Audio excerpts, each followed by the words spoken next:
Dernier exercice de cette série, exercice 4. On demande d'écrire un programme Python permettant d'afficher l'inverse d'un nombre réel saisi par l'utilisateur. Très bien.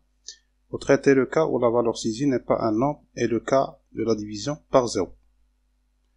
On va faire question par question. Exercice 4. Donc, on va demander à l'utilisateur de le faire en deux étapes.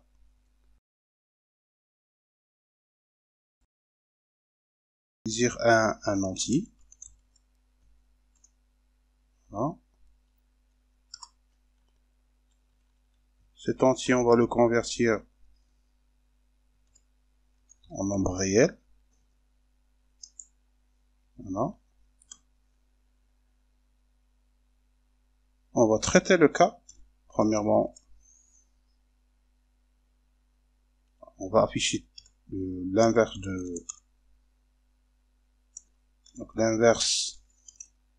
de x et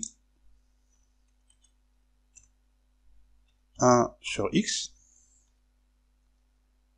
Voilà. Ici, on aura deux problèmes à traiter. Le problème de la division par 0. Donc 0 division R1. Si ce problème survient, on va afficher un simple message. Vous ne pouvez pas calculer l'inverse d'une valeur nulle. Simplement. Si un problème de type value error survient, on va personnaliser notre message en disant que vous devez fournir un réel. Voilà, si on teste notre programme, on exécute, demande un entier. Pour 0, vous voyez, vous ne pouvez pas calculer l'inverse d'une valeur nulle. Si on donne une valeur contenant un caractère, voilà.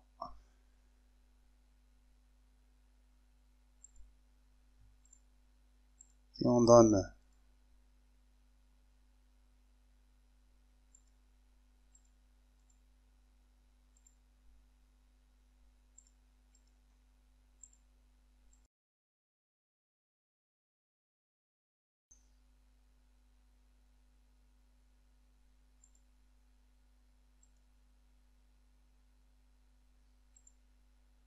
on exécute.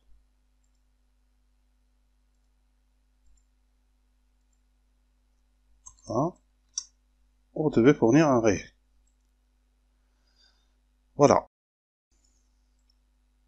Ça, c'est la question 1. Question 2. Améliorez votre programme pour demander à l'utilisateur de refaire la saisie en cas d'erreur.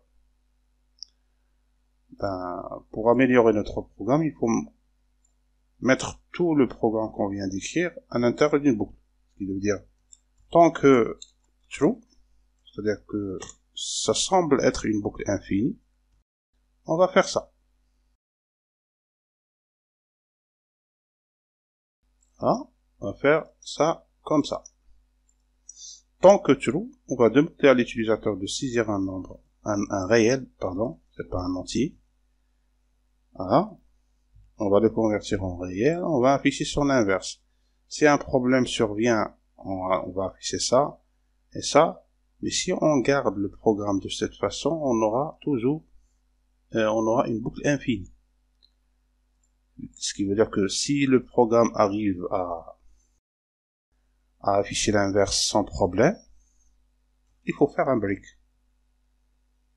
Et de cette façon, si on exécute, on donne 0, vous voyez, il nous demande de ressaisir la valeur. 12A, vous devez fournir un réel, et il nous demande de refaire la saisie. 0, de même. Mais si on donne une valeur correcte, on a l'inverse de 5, c'est 1, c'est 0,2, c'est 1 sur 5. Voilà, pour la question 2. Troisième question, programmation, le séparateur décimal pris en compte et le point. C'est déjà que, par exemple, donner la valeur 5,2, c'est 5.2. On demande de compléter le programme de la question 2 de manière à accepter la virgule comme séparateur décimal. Ce qu'il demande ici, c'est de prendre les deux cas. Ce qui veut dire que, au cas où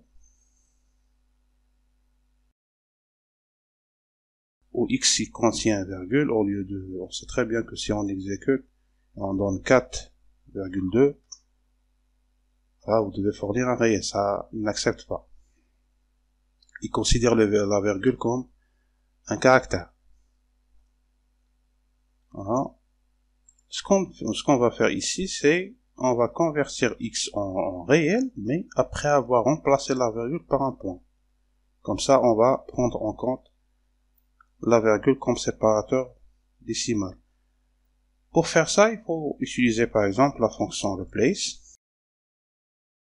Replace, il remplace dans la chaîne de caractères x, il va remplacer le caractère virgule par le caractère point. S'il n'y a pas de caractère virgule, c'est pas grave, on n'aura rien, on aura la chaîne renvoyée par la méthode replace sera la même que la chaîne x. Maintenant, vous allez voir que si on donne 4.2, son inverse, voilà, ça c'est l'inverse de 4.2. Par contre, si on donne 4,2, même chose, il a remplacé la virgule par le point et il a fait le calcul. Donc, voilà, c'est tout pour cet exercice et pour la série. Merci.